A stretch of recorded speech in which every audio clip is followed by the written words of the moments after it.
Hello friends, स्वागत है आप सभी का मेरे यूट्यूब चैनल में। पीजीटी के लिए फटाफट हम फिजिकल ज्योग्राफी का रिवीजन करेंगे और सारे चैप्टरों को देखेंगे। और तो हम शुरुआत करने वाले हैं अर्थ से लेकर के जितने भी फिजिकल ज्योग्राफी में जो मेन मेन टॉपिक हैं वो हम सब हम पढ़ेंगे। और एक प्रकार का शॉर्ट नोट्स है, शॉर्ट नोट्स क्या बढ़िया नोट्स है, आप इसको देख करके या इसको पढ़ करके एक बढ़िया एक अपना डेवलपमेंट कर सकते हैं। तो एक ज्योग्राफी का बढ़िया डेवलपमेंट हो जाएगा। आप चलिए इसके बारे में शुरुआत करते हैं, आपका ज़्यादा टाइम व्यर्थ न करते हुए, क्योंकि पीजीटी का एग्जाम बहुत पास में है और फिजिकल ज्योग्राफी से क्वेश्चन पूछे ही जाते हैं और अच्छे खासे क्वेश्चन पूछे जाते हैं। और चूंकि ये इंडिया और वर्ल्ड दोनों में जो है बहुत ही अच्छा काम कर जाता है, ठीक है, तो बहुत ही अच्छा नंबर यहाँ से गेन कर सकते हैं आप। ठीक है, यहाँ आप देखिए सब पूरे टॉपिक दिए गए हैं आपके लिए।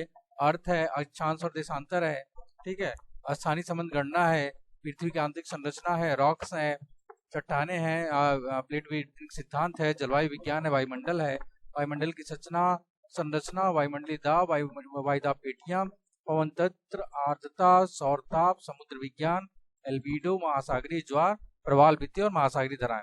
ये 19 पार्ट में डिवाइड किया गया है फिजिकल ज्योग्राफी को। इसके बारे में हम थोड़ा समझते हैं और बहुत बढ़िया नोट्स है, आप इसको बना भी सकते हैं, कोई दिक्कत नहीं है।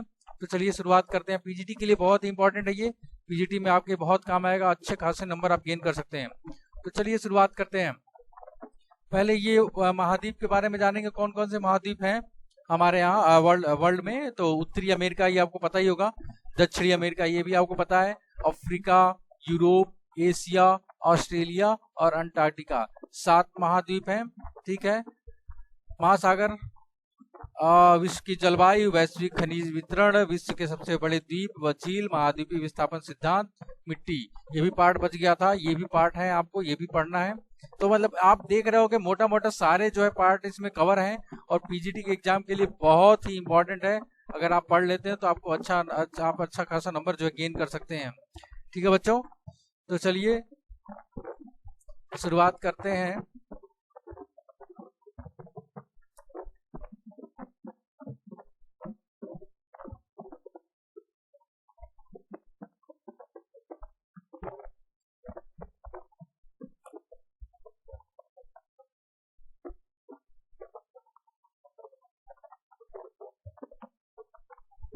अर्थ के बारे में पढ़ते हैं। पृथ्वी हमारे सौरमंडल का एकमात्र ऐसा ग्रह है जहां जीवन पाया जाता है। पृथ्वी का आकार गोलाव है। पृथ्वी द्वारा अपनी धुरी पर किए जाने वाले परिभ्रमण के कारण धुरी से बाहर की तरफ अपकेंद्रीय बल लगता है। जाहिर सी बात है, आप किसी लट्टू को घुमाते हो या किसी चीज को घुमाते हो तो देखते होगे जो जैसे आप एक धागा लो और उसको अपने हाथ में लेकर के बहुत तेज घुमाओ, आप जब उसको छोड़ोगे तो देखोगे बाहर की तरफ बहुत तेजी से भगती है। ठीक है, सेम वही चीज यहाँ कह रहा है।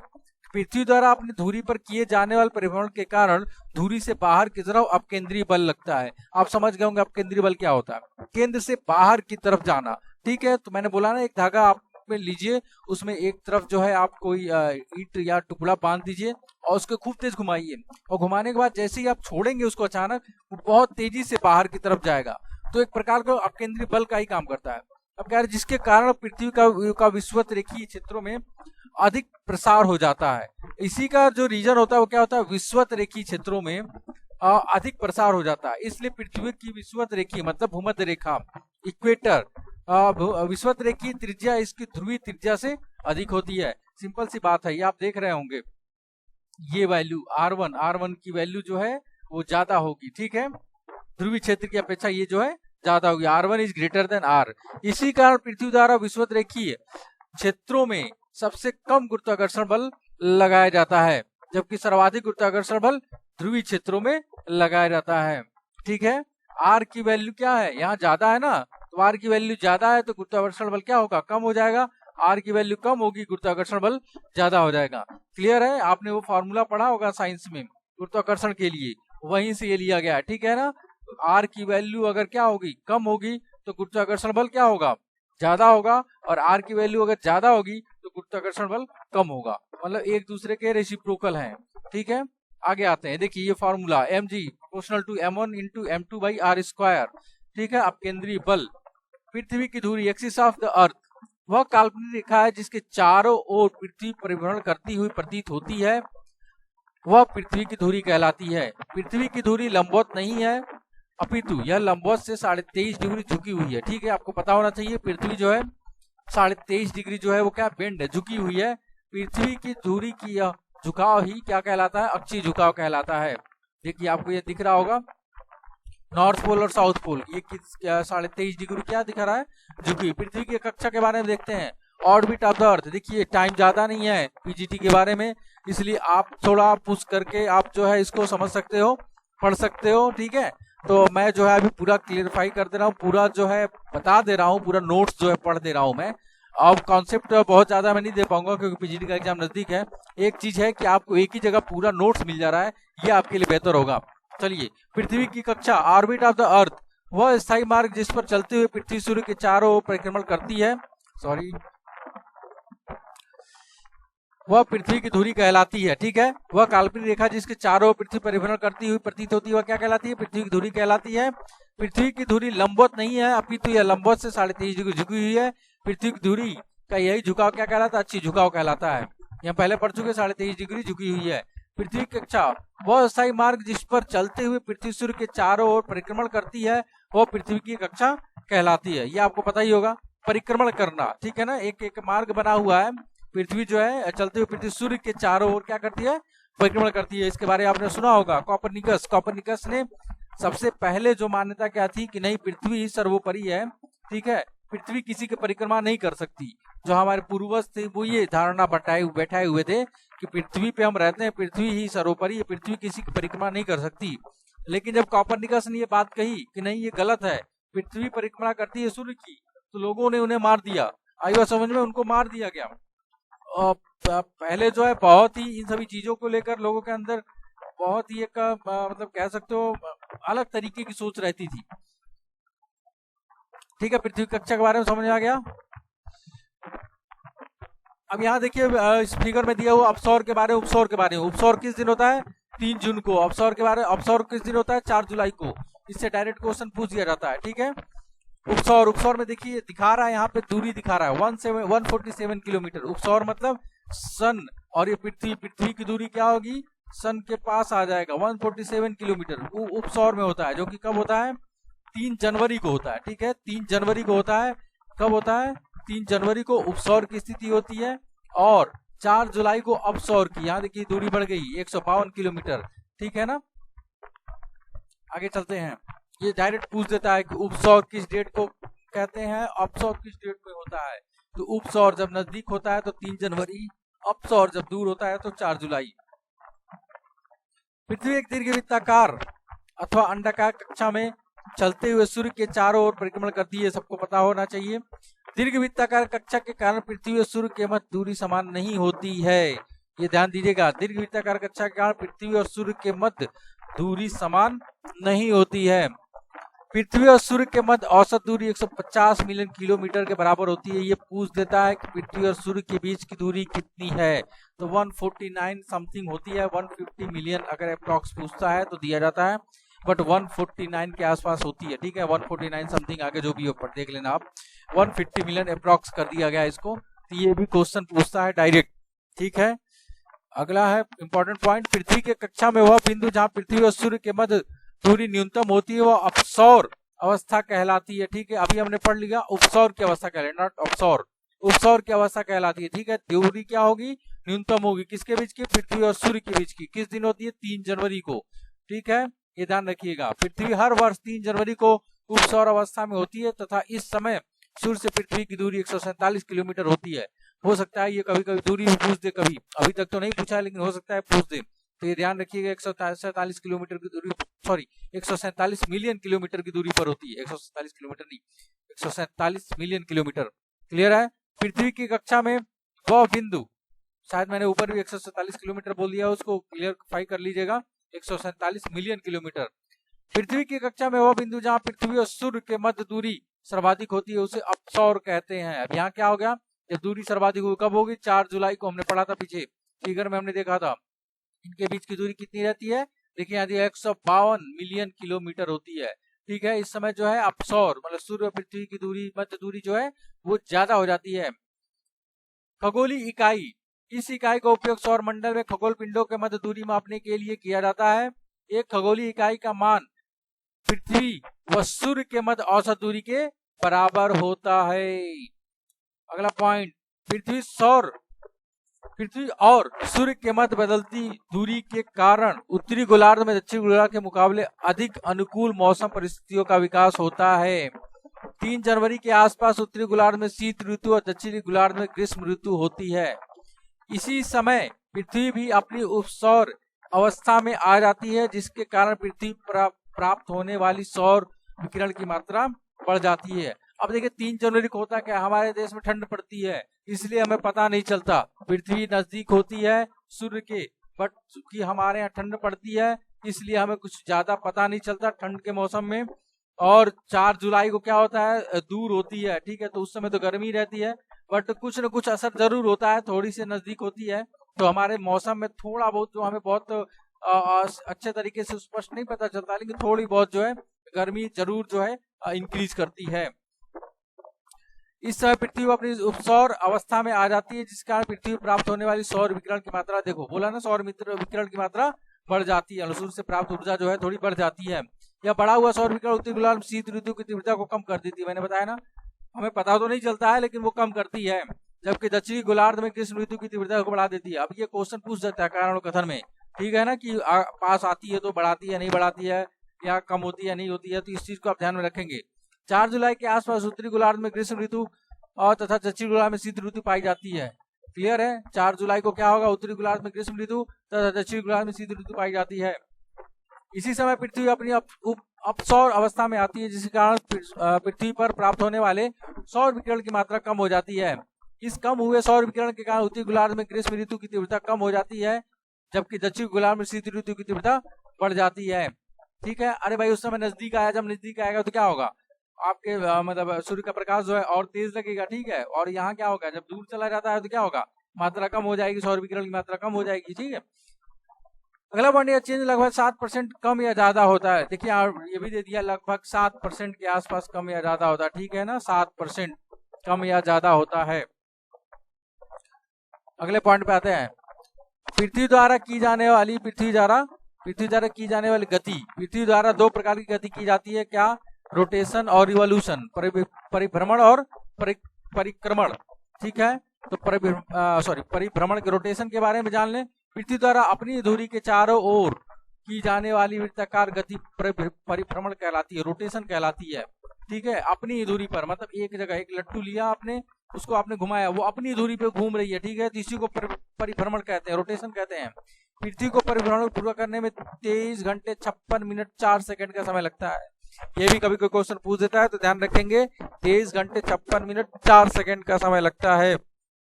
यही जो 24 घंटे में आपका बच रहा है ना पार्ट, जो समय बच रहा है, आपको चौथे साल में जाके लीप ईयर कहलाता है। आगे आप सीखेंगे इसके बारे में। परिभ्रमण के प्रभाव, जो रोटेशन होता है उसके प्रभाव क्या पड़ते हैं, परिभ्रमण के कारण ही पृथ्वी पर दिनों रात का निर्माण होता है। बहुत इंपॉर्टेंट पॉइंट ये पूछता है, ठीक है, कि किस कारण दिनों रात होता है, तो परिभ्रमण के कारण होता है, रोटेशन के कारण होता है। परिभ्रमण के कारण ही पृथ्वी की सतह पर कोरियालिस फोर्स उत्पन्न होता है। ठीक है, जैसे लट्टू आपने नचाया, अगर उसमें मान लो आप पानी या कुछ भी डालते हो तो आप देखोगे वो बाहर की तरफ भगेगी। तो आप पृथ्वी पर जो ना समुद्र एरिया ज्यादा है, समुद्र का वो जो है स्थान जो है ज्यादा घेरे हुए हैं, तो क्या होता है, पृथ्वी जब घूमती है तो वो जो है कोरियालिस बल उत्पन्न हो जाता है। ठीक है, आप आगे इसको और डिटेल में पढ़ोगे। कोरियालिस बल उत्पन्न होता है जो कि वस्तुओं की उत्तरी गोलार्ध में उनकी दिशा से दाहिनी ओर मोड़ देता है, और जबकि दक्षिणी गोलार्ध में उन्हें बाईं ओर मोड़ देता है। ठीक है, यहाँ देखिए दिया हुआ है, ये हो गया दाईं ओर और ये हो गया बाईं ओर। जब आप इधर मुंह करके खड़े होंगे देखिएगा बाईं ओर दिखेगा, और उत्तर के मुंह करके खड़ेंगे तो ये दाईं ओर दिखेगा। ठीक है, कोरियालिस बल का मान विषुवत रेखा पर शून्य होता है। ये डायरेक्ट क्वेश्चन पूछता है, इसलिए ध्यान रखेंगे, कोरियालिस बल का मान विषुवत रेखा पर शून्य होता है। अच्छा, ऐसा क्यों होता है, जैसे आप कोई बॉल लिए, बॉल को अगर घुमाएंगे तो बीच वाला जो पार्ट है वहां की अपेक्षा जो ऊपर वाला जो पार्ट है, ठीक है, वो ज्यादा तेजी से घूमेगा।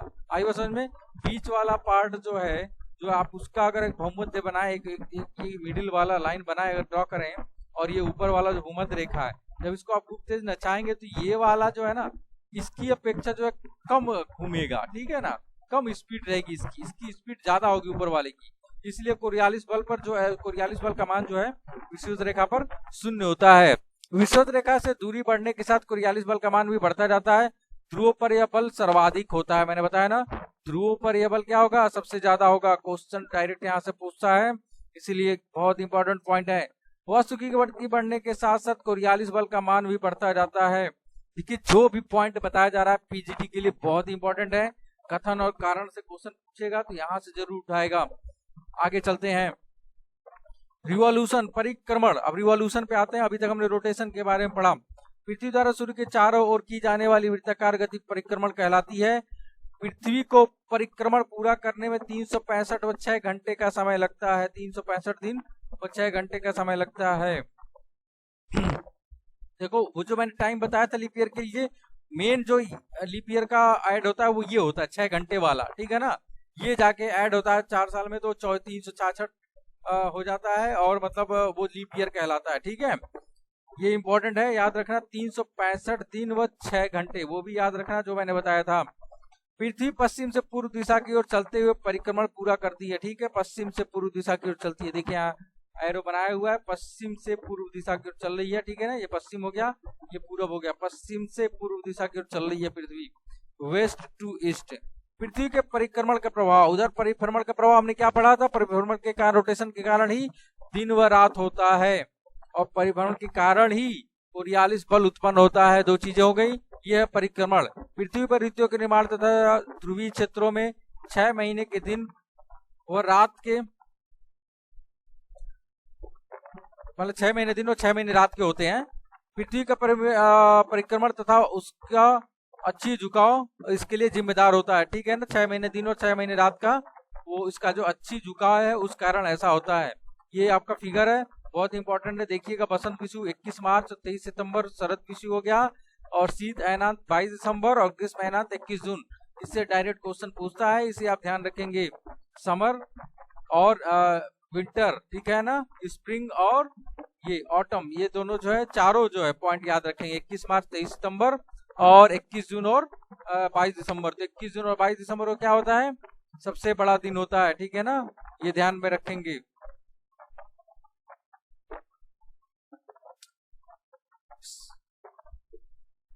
ये हमने पढ़ लिया कि उसका अच्छी झुकाव, जो झुकाव है वो जिम्मेदार होता है। विषुव के बारे में पढ़ते हैं। वर्ष के वह दिन जब सूर्य विषुवत रेखा के ऊपर लंबवत स्थित होता है, वह विषुव कहलाते हैं। देखिए यही अभी हमने ऊपर जो फिगर में देखा था, 21 मार्च और 23 सितंबर। इस दिन क्या होता है, जब सूर्य जो है विषुवत रेखा के ऊपर लंबवत स्थित होता है। भाई पृथ्वी रोटेट करती है ना, तो सूर्य जो है एक डे 21 मार्च के दिन सीधा जो विषुवत रेखा पर पड़ता है। ऐसा आप मत समझना कि हमेशा विषुवत रेखा पे इस सूर्य की रोशनी या नहीं, एक पर्टिकुलर 21 मार्च के दिन ठीक विषुवत रेखा के ऊपर होगा, ठीक है। और एक पर्टिकुलर 23 सितंबर के दिन ठीक विषुवत रेखा पे होगा। एक क्या होगा समर में, एक क्या होगा विंटर में, ठीक है। इन दोनों दिन पृथ्वी का घर सभी जगह 12 घंटे के दिन और 12 घंटे की रात होती है, ठीक है ना। पृथ्वी पर सभी जगह, पृथ्वी पर है, पृथ्वी पर सभी जगह 12 दिन 12 घंटे और 12 घंटे के दिन और 12 घंटे की रात होती है, ठीक है। थोड़े बहुत चीजें गड़बड़ हो रही है, उसको थोड़ा सा ध्यान से आप देख लेंगे, ठीक है। अयनांत, इसमें क्या होता है, वर्ष के वे दिन जब सूर्य कर्क रेखा तथा मकर रेखा पर लंबवत स्थित होता है, वे दिन अयनांत कहलाते हैं। ये डायरेक्ट यहाँ क्वेश्चन पूछता है, ध्यान में देखिएगा। कर्क रेखा, मैंने बताया ना कि पृथ्वी रोटेट करती है, रोटेट करती है, घूमती है, ठीक है ना, परिक्रमण करती है। तो उसके कारण जो है एक पर्टिकुलर दिन ऐसा आता है जिस दिन सूर्य जो कर्क रेखा पर ठीक लंबवत होगी और मकर रेखा पर ठीक लंबवत होगी। एक तो ऐसा दिन बताया मैंने जब विषुवत रेखा पर लंबवत होगी, ठीक है, 21 मार्च और 23 सितंबर को। ये क्या है, कर्क रेखा और मकर रेखा पर लंबवत होती है।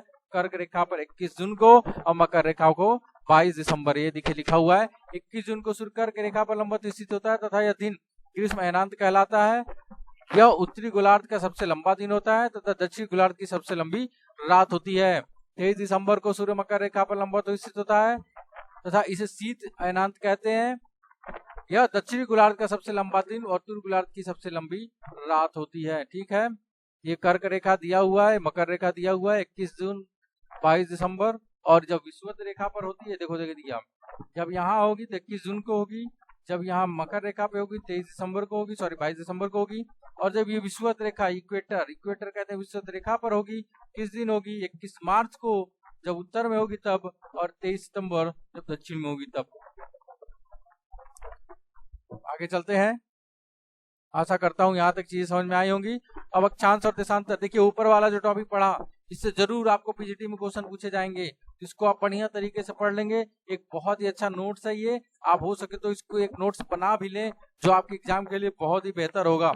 आगे चलते हैं, अक्षांश और देशांतर, लेटीट्यूड एंड लॉन्गिट्यूड।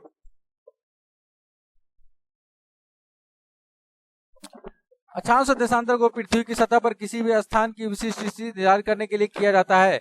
अक्षांश और देशांतर रेखाओं से बनने वाला तंत्र रेखा तंत्र कहलाता है। अक्षांश, पृथ्वी की सतह पर किसी भी बिंदु का अक्षांश उस बिंदु को विषुवत रेखीय प्लेन से कोणीय स्थिति दर्शाता है।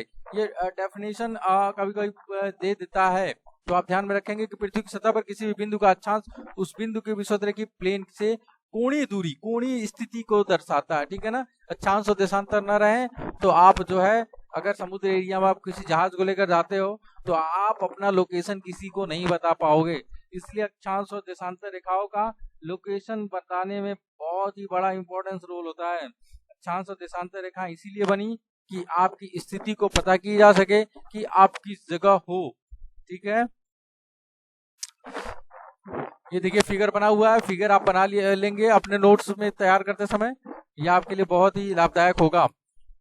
इंपॉर्टेंट पॉइंट, एक ग्लोब पर कुल 181 मानक अक्षांश दर्शाए जाते हैं। ध्यान दीजिएगा, 181 मानक अक्षांश, ठीक है, 181 मानक अक्षांश दर्शाए जाते हैं। भाई बीच वाला तो एक हो जाएगा 90 डिग्री नॉर्थ, 90 डिग्री साउथ, एक बीच वाला, ठीक है, तो 181 हो गए।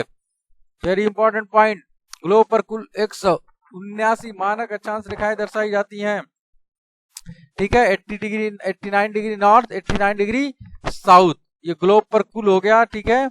और ये क्या था, एक ग्लोब पर कुल 181 मानक अक्षांश दर्शाए जाते हैं, ठीक है।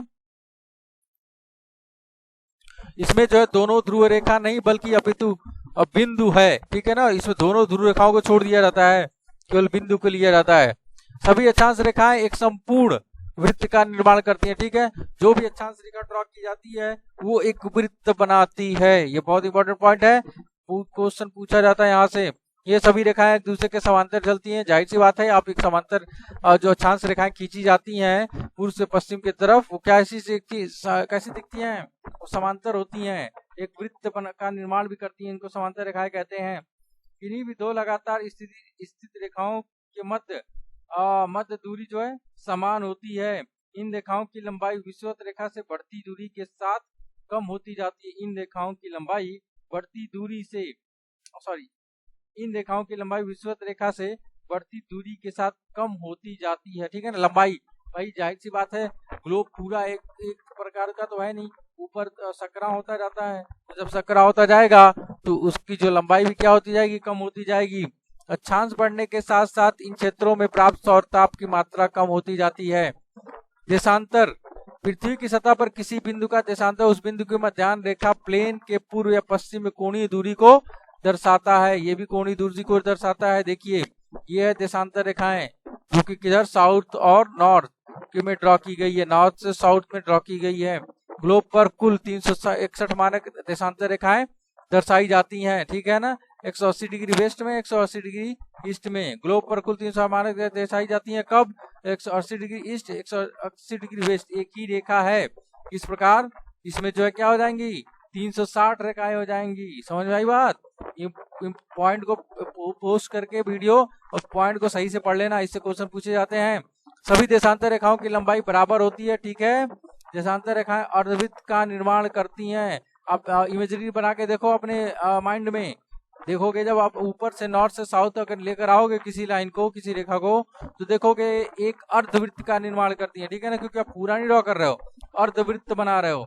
इन रेखाओं के मध्य सर्वाधिक दूरी विषुवत रेखा पर होती है, ठीक है ना। सर्वाधिक दूरी कहाँ होगी, विषुवत रेखा पे होगी, जिसे जो कि लगभग 111 किलोमीटर होती है। ध्रुवों पर ये सभी रेखाएं एक दूसरे से मिल जाती हैं, ठीक है, ध्रुवों पर सब मिली जाती हैं। ध्यान से देखो फिगर में, देशांतरों का उपयोग स्थानीय समय गणना के लिए किया जाता है, ठीक है ना। देशांतरों का स्थानीय समय गणना के लिए किया जाता है। ये लोकल टाइम कैलकुलेशन के बारे में हम बाद में पढ़ेंगे। आज के लिए बस इतना ही। कोशिश होगी ऐसे ही पूरे नोट्स आपको दिए जाएं, इसको आप पढ़ के देखना, आपको बहुत ही बेनिफिशियल होगा और पीजीटी के लिए बहुत ही लाभदायक होगा। आपका बहुत बहुत धन्यवाद।